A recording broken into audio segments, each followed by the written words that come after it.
Exodus 9:1-35. Devotional Focus Verse.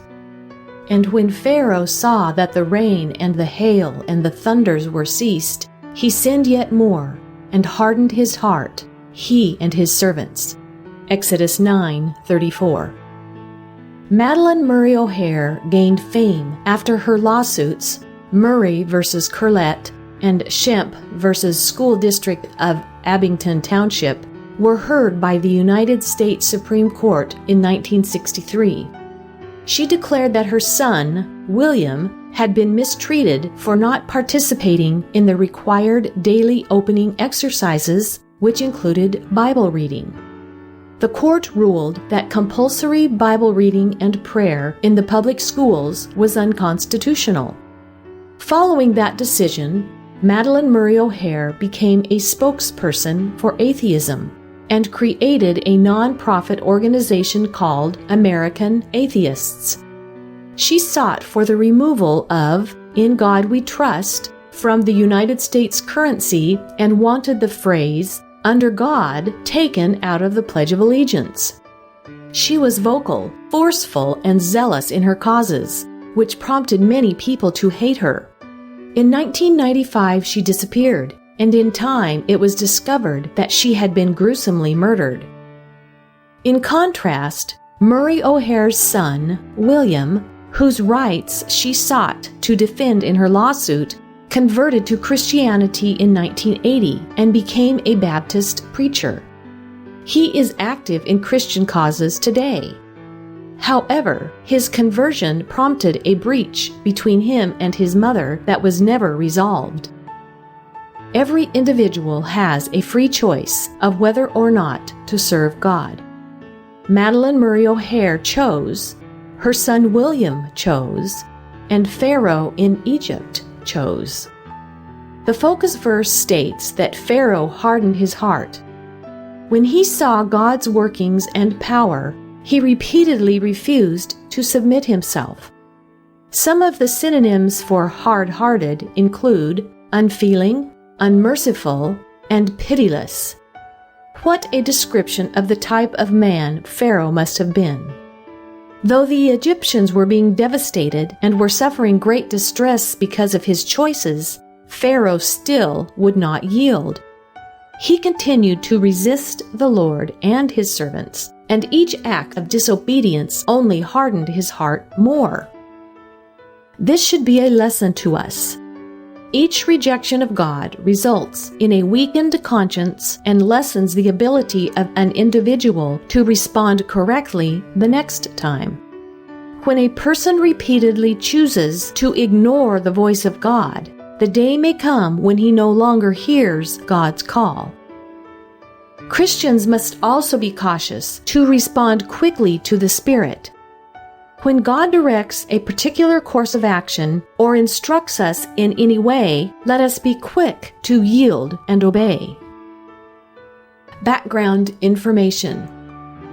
In this text, God continued to demonstrate His power as He sent 3 more plagues upon Egypt. The 5th plague was a pestilence on the Egyptians' livestock which were in the fields. The murrain was some type of highly contagious and fatal disease. Moses and Aaron told Pharaoh when this plague would begin, so some Egyptians heeded and took their animals out of the fields. The cattle of the Hebrews were protected from this plague, and confirmation of that fact contributed to the hardness of Pharaoh's heart. The Egyptians worshipped many animals and animal-headed gods, and thus, once again, God showed His sovereignty over their false religious deities. Pharaoh was given no warning of the 6th plague, which was boils upon man and beasts. God turned ashes into small dust that went throughout Egypt, causing sores. The furnace where Moses obtained the ashes was likely a brick kiln used by the Hebrews in their slave labor. The magicians, who had been able to imitate earlier plagues, were also smitten and unable to produce a cure. There is no further reference to the magicians as the account of plagues continues. The seventh plague was preceded with a warning. In the original language, "Now I will stretch out my hand," indicated something God could have done in the past, but chose not to. God was letting Pharaoh know that he could have been destroyed because of his willful determination not to yield. Instead, God had chosen to let him live, and sent the plagues as evidence of his supremacy to the people of the whole earth. Some in Egypt had come to respect God, and they heeded the warning, fleeing into their houses. Others ignored the warning and lost servants and cattle. Rain was not common in Egypt, and the storm God sent was fierce. The hail was large enough to destroy agriculture, trees, animals, and people. Based on the reference to the crops, it is possible that this storm took place between January and March. The flax, which had been budding or bolled, was ruined. It was used to make linen, which was a choice fabric in Egypt. The violent storm caused Pharaoh to fear and admit that he was wrong. But he demonstrated no repentance, and his heart was not changed. Once the storm was over, he still would not let the Israelites go. Conclusion: we want to choose to yield to God's plan. May we always have a soft heart toward the Lord and His will. Exodus chapter 9. Then the Lord said unto Moses, Go in unto Pharaoh, and tell him, Thus saith the Lord God of the Hebrews, Let my people go, that they may serve me. For if thou refuse to let them go, and wilt hold them still, behold, the hand of the Lord is upon thy cattle which is in the field, upon the horses, upon the asses, upon the camels, upon the oxen, and upon the sheep, there shall be a very grievous murrain. And the Lord shall sever between the cattle of Israel and the cattle of Egypt, and there shall nothing die of all that is the children's of Israel. And the Lord appointed a set time, saying, Tomorrow the Lord shall do this thing in the land. And the Lord did that thing on the morrow, and all the cattle of Egypt died, but of the cattle of the children of Israel died not one. And Pharaoh sent, and, behold, there was not one of the cattle of the Israelites dead. And the heart of Pharaoh was hardened, and he did not let the people go. And the Lord said unto Moses and unto Aaron, Take to you handfuls of ashes of the furnace, and let Moses sprinkle it toward the heaven in the sight of Pharaoh. And it shall become small dust in all the land of Egypt, and shall be a boil breaking forth with blains upon man, and upon beast, throughout all the land of Egypt. And they took ashes of the furnace, and stood before Pharaoh, and Moses sprinkled it up toward heaven, and it became a boil breaking forth with blains upon man, and upon beast. And the magicians could not stand before Moses because of the boils, for the boil was upon the magicians, and upon all the Egyptians. And the Lord hardened the heart of Pharaoh, and he hearkened not unto them, as the Lord had spoken unto Moses. And the Lord said unto Moses, Rise up early in the morning, and stand before Pharaoh, and say unto him, Thus saith the Lord God of the Hebrews, Let my people go, that they may serve me. For I will at this time send all my plagues upon thine heart, and upon thy servants, and upon thy people, that thou mayest know that there is none like me in all the earth. For now I will stretch out my hand, that I may smite thee and thy people with pestilence, and thou shalt be cut off from the earth. And in very deed for this cause have I raised thee up, for to show in thee my power, and that my name may be declared throughout all the earth. As yet exaltest thou thyself against my people, that thou wilt not let them go.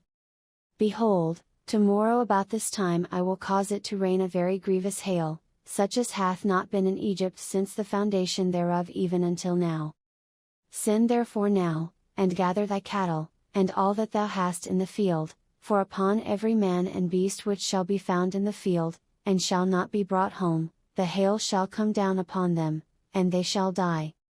He that feared the word of the Lord among the servants of Pharaoh made his servants and his cattle flee into the houses. And he that regarded not the word of the Lord left his servants and his cattle in the field. And the Lord said unto Moses, Stretch forth thine hand toward heaven, that there may be hail in all the land of Egypt, upon man, and upon beast, and upon every herb of the field, throughout the land of Egypt. And Moses stretched forth his rod toward heaven, and the Lord sent thunder and hail, and the fire ran along upon the ground, and the Lord rained hail upon the land of Egypt. So there was hail, and fire mingled with the hail, very grievous, such as there was none like it in all the land of Egypt since it became a nation. And the hail smote throughout all the land of Egypt all that was in the field, both man and beast, and the hail smote every herb of the field, and brake every tree of the field. Only in the land of Goshen, where the children of Israel were, was there no hail. And Pharaoh sent, and called for Moses and Aaron, and said unto them, I have sinned this time, the Lord is righteous, and I and my people are wicked. Entreat the Lord, for it is enough, that there be no more mighty thunderings and hail, and I will let you go, and ye shall stay no longer. And Moses said unto him, As soon as I am gone out of the city, I will spread abroad my hands unto the Lord, and the thunder shall cease, neither shall there be any more hail, that thou mayest know how that the earth is the Lord's. But as for thee and thy servants, I know that ye will not yet fear the Lord God. And the flax and the barley was smitten, for the barley was in the ear, and the flax was bold. But the wheat and the rye were not smitten, for they were not grown up. And Moses went out of the city from Pharaoh, and spread abroad his hands unto the Lord, and the thunders and hail ceased, and the rain was not poured upon the earth. And when Pharaoh saw that the rain and the hail and the thunders were ceased, he sinned yet more, and hardened his heart, he and his servants. And the heart of Pharaoh was hardened, neither would he let the children of Israel go, as the Lord had spoken by Moses.